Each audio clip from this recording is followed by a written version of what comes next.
স্বাগতিক জার্মানিকে কাঁদিয়ে ইউরোর সেমিতে উঠেছে স্পেন। শেষ ৮-এর লড়াইয়ে পাওয়ার হাউসদের ২-১ গোলে হারিয়েছে স্প্যানিশরা।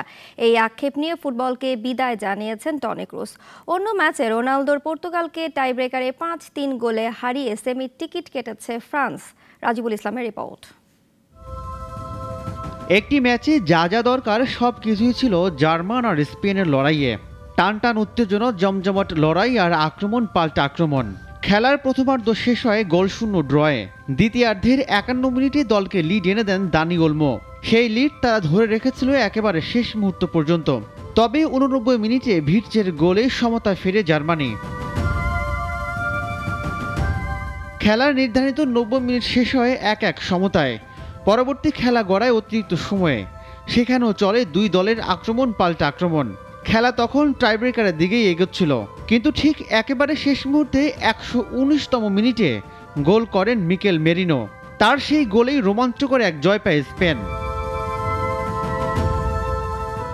ঘরের মাঠে ইউরো মিশন শেষ হয়েছে জার্মানির। সেই আক্ষেপ নিয়েই আন্তর্জাতিক ফুটবলকে বিদায় জানিয়েছেন টনি ক্রুস।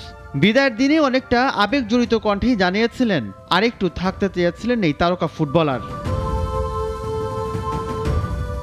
ইউরোর আর এক ম্যাচে ফ্রান্সের মুখোমুখি হয় পর্তুগাল। যদিও প্রথমার্ধে কোনো দলই গোল করতে পারেনি, দ্বিতীয়ার্ধেও ছিল গোলশূন্য। ফলে খেলা গড়ায় টাইব্রেকারে। সেখানে পর্তুগালকে ৫-৩ গোলে হারিয়ে শেষ চারে জায়গা করে নেয় ফ্রান্স।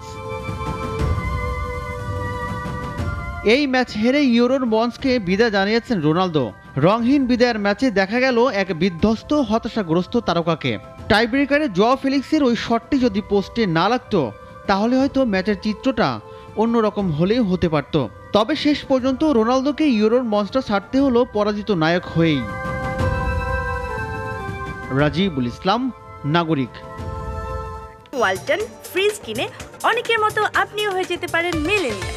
সেরা পণ্যের সেরা অফার।